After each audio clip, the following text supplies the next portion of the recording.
The heartbreaking incident of a girl studying in primary school, an incident happened with a 10-year-old girl in the washroom, which shook everyone's heart.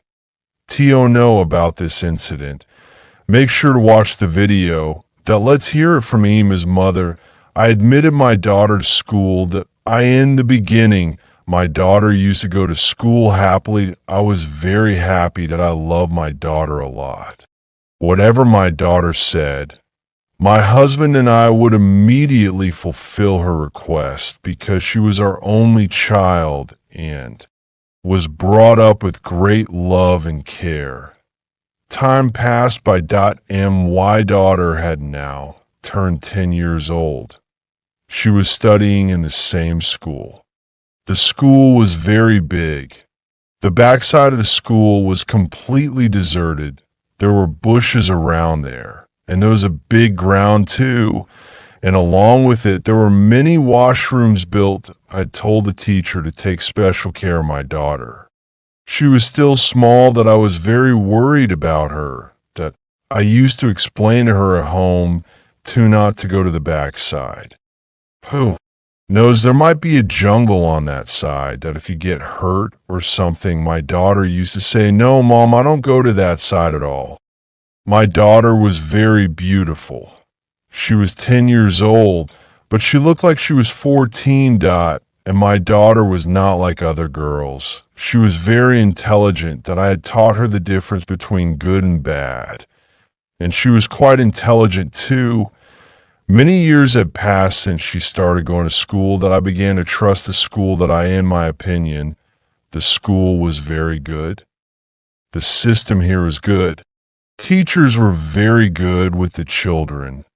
But then an incident happened which changed our lives, which took my daughter Naima away from me. That it was a day like any other day that my daughter was getting ready to go to school, that I gave her some money too, that I said, buy something good and eat it. I used to give her a lot of money daily in the name of pocket money, but my daughter never misused it. She was a very sensible child that a teacher used to come and teach her at home, with whom she studied the Quran. Today too, my daughter was happily going to school, and my daughter was very fond of studying. I don't know why. Today my heart was feeling uneasy, and I kept looking at my daughter repeatedly, who was getting ready. She had put on her school uniform, and she was ready to go to school.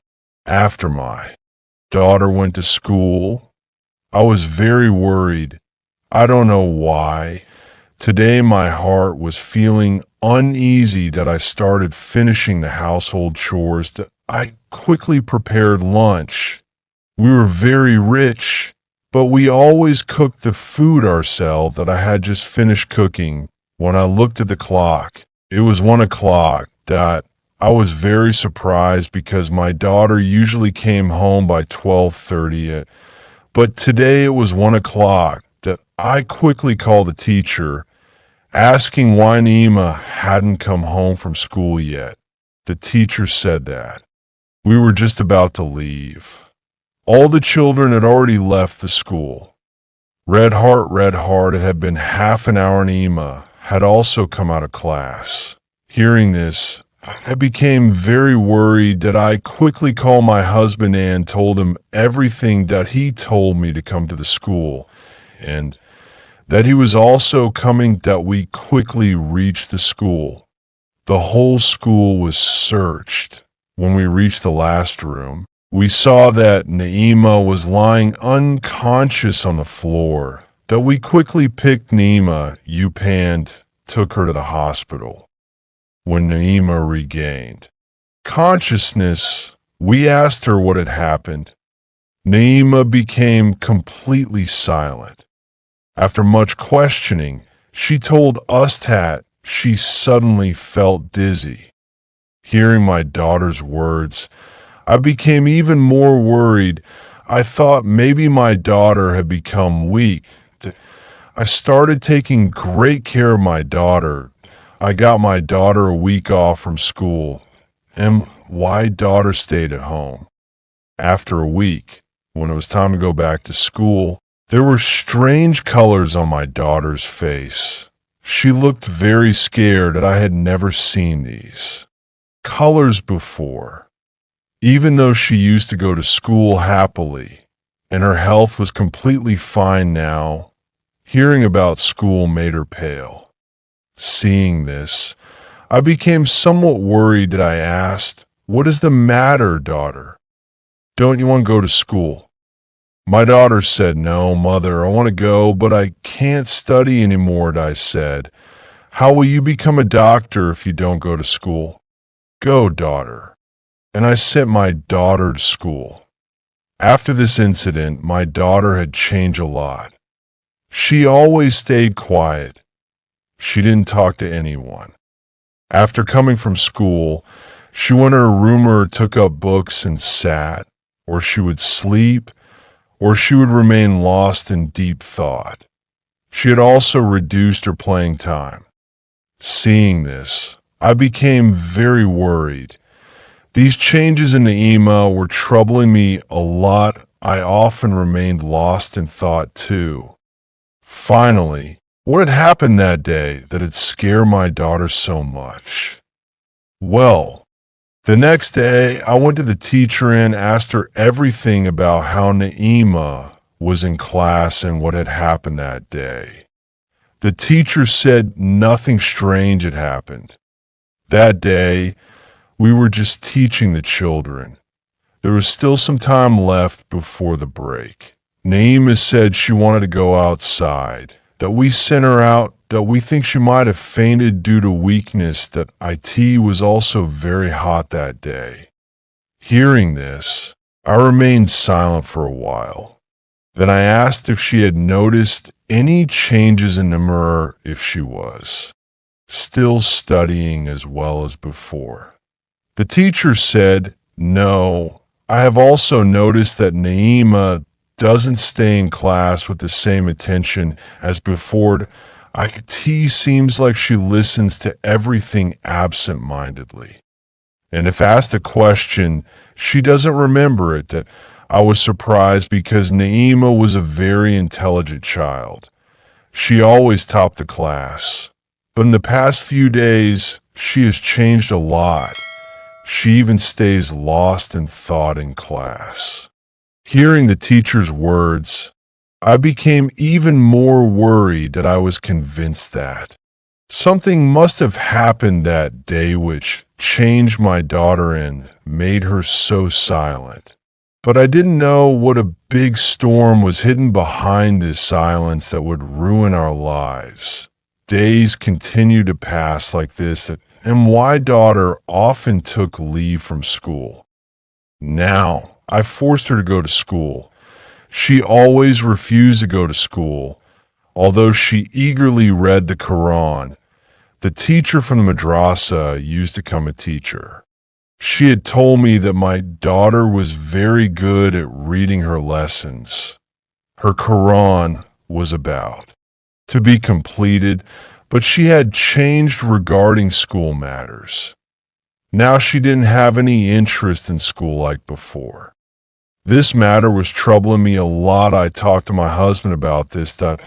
My husband said maybe the pressure of studies had come to her mind. After all, the studies of her class were very difficult. Hearing this, I remained silent. After the checkup, the doctor called me, and what he told me made me very worried. The doctor told me that your daughter is in severe depression. She is suffering from severe mental pressure. Has something happened in your home that caused a child to be very stressed? Hearing this, I was shocked that I told the doctor, "No, doctor, there is no such thing that we love our daughter very much. Everyone takes care of her. Even her grandmother adores her. She is my only child. After 11 years of marriage, Allah blessed me with a daughter." Why would we say anything to her, and giving her tension is out of the question. The doctor said to try to keep her calm. She is suffering from a lot of mental pressure and seems to be afraid of something. Hearing this, I became somewhat worried that I brought Naima home, but my heart was very worried. I tried to ask Naima many times, but she didn't tell me anything. She just said that I suddenly felt dizzy that day and I fainted. Despite being asked multiple times, she wouldn't say anything. Days kept passing like this. I was very worried because of my daughter. I was lost in thoughts all the time, wondering what had happened. I couldn't figure out how to find out what had happened that day. One day, I went to the teacher again and told her that there were cameras installed in the school. I asked if she could show me the footage from the day my daughter had fainted. I wanted to see it. The teacher agreed and suddenly opened her laptop to show me the footage. I was watching with bated breath. My heart was filled with fear. This couldn't be a coincidence. What had happened that day? That even the footage from that day had been deleted. Distressed, I returned home. That night, when my husband returned from the office, I told him everything. Listening to my entire story, he also became very worried. He said he would do something and would go to the school in the morning to find out how the footage was deleted. My husband tried very hard, but we couldn't find the footage. I took a week off for my daughter from the school, telling them that she wasn't feeling well and wouldn't be able to attend school for a week. During that week, my daughter was very happy and peaceful at home. I saw a smile on her face. I felt that she was scared of going to school. I became worried about her. After a week, when it was time to go back to school, my daughter seemed nervous again. Anyway, I sent her to school. Naima went to school. But today, I don't know why I kept looking at my daughter's face repeatedly. If I had known that after today, I would never be able to see my daughter again, that what would happen to my daughter after today would torment my soul.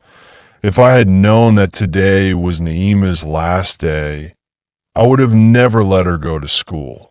Naima went to school, but my heart was very uneasy.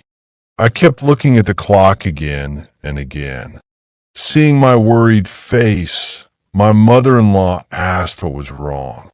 I told her that Naima had gone to school today, and I didn't know why my heart was feeling so anxious.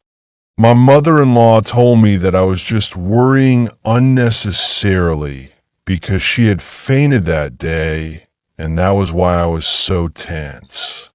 She assured me that Allah would take care of everything and that Naima would be home from school soon. It was 10 o'clock in the morning, and her school finished at 12:30. Hearing this, I became quiet. What could I tell her about how anxious I was and how much I longed to see Naima? Then I started thinking that from tomorrow, there would be a 3-month vacation. Summer had started, and Naima would be at home during these 3 months. I would be with my daughter. Thinking this made my heart feel a little at ease. But still, I didn't know why my heart was beating fast and my hands and feet were sweating as if something very bad was going to happen. When it was 12:30, my daughter didn't come home. I became very worried. I told my mother-in-law that Naima still hadn't come home. My mother-in-law said that she must be on her way, and it was only 12:30, and it usually takes 10 minutes to get home. I waited for 10 minutes, but Naima didn't come home. I immediately called my husband and told him, crying.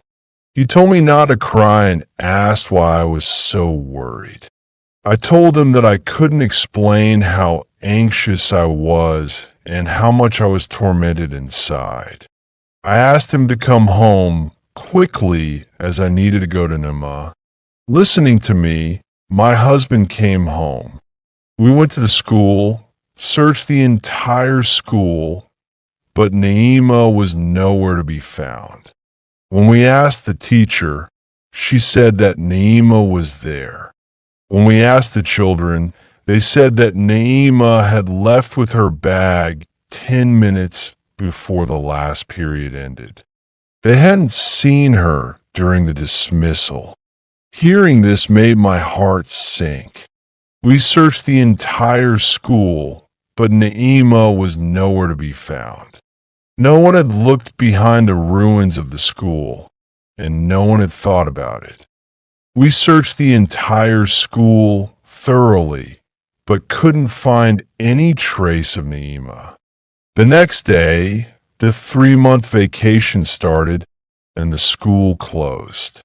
We searched for Naima everywhere, but couldn't find her. When we checked the camera footage, she wasn't visible there either. Naima hadn't left the school. That day I was very worried. If Naima didn't leave the school, then where did she go? I was in a terrible state, crying constantly. The search for Naima continued. We registered reports at various police stations and provided them with pictures of Naima, asking if they could find her. We tried everything in our power, but we couldn't find Naima. I became ill day and night from the grief of losing her. Months passed searching for her, but there was no sign of Naima. One bright morning, after spending the 3-month vacation, people were hugging each other at school. Teachers were busy laughing and joking, just like on Eid Day. Under the principal's supervision, the school was cleaned, closed rooms were tidied up, and the bathroom locks were opened. When a teacher arrived near the abandoned bathroom, they were shocked to see an enormous number of ants swarming there. Seeing so many ants, the principal got scared and stepped forward to open the door. The scene they saw made them scream. Hearing the principal scream, more people gathered around. Inside, there was a child's body, which had been mostly eaten by ants. Some flesh was still left in a few places, and the skeleton's bones were visible everywhere. The face was completely decayed and unrecognizable. There was a bag lying next to the body. When they picked up the bag, Naima's name was written on it. The teacher immediately recognized that it was Naima. Her parents were called to the school, and when they saw their daughter, they also screamed. They couldn't believe that this was their Naima, the daughter Allah had blessed them with after 11 years. Seeing the state of their daughter, who was born from their vows and prayers, her mother nearly went insane. Suddenly, people noticed some sentences written on the wall. Everyone read those sentences. Then, a letter was found, and reading it brought tears to everyone's eyes. No one could have imagined that such a heinous act had occurred with Naima. Who was responsible for this?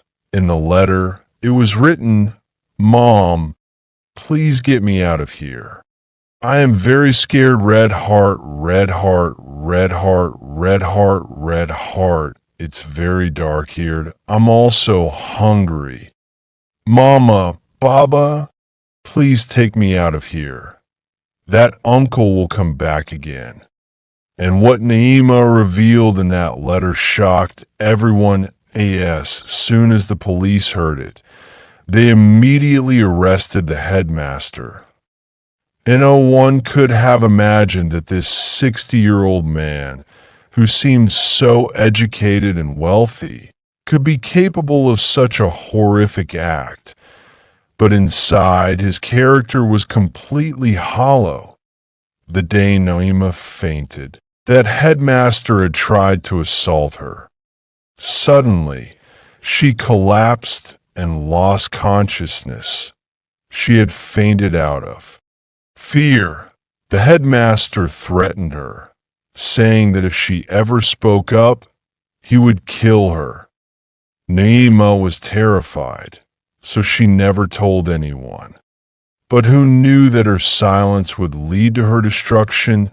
That day, when Uma left 10 minutes before the last period ended, she had only gone to the washroom. But the headmaster led her toward the back washroom, where he again tried to assault her. Naima, however, managed to push him away and quickly locked the door behind her. The headmaster realized that no one could hear her cries for help. Naima screamed and screamed until she fainted. And today, when her lifeless body was found, tears flowed from everyone's eyes, and no one could comprehend who was truly responsible for this. The headmaster was arrested and sentenced to life in prison, but Naima's teacher left the school forever, haunted by the guilt that in some way they, too, were at fault. If only they had noticed that a student was leaving the classroom, they could have followed her if young children needed to go to the washroom. The school should have ensured that a staff member accompanied them for safety. This was a failure of the administration. But now, what could be done with their guilt? Naima could never come back. A.S. Naima's mother recounted this story. She wept uncontrollably, urging everyone to take care of their children. It has been 10 years since her daughter passed away, but the pain still feels as fresh as the first day. The void left by Naima still eats away at her from within. May Allah protect all our children. Amin. If you found this story meaningful, please subscribe to our channel.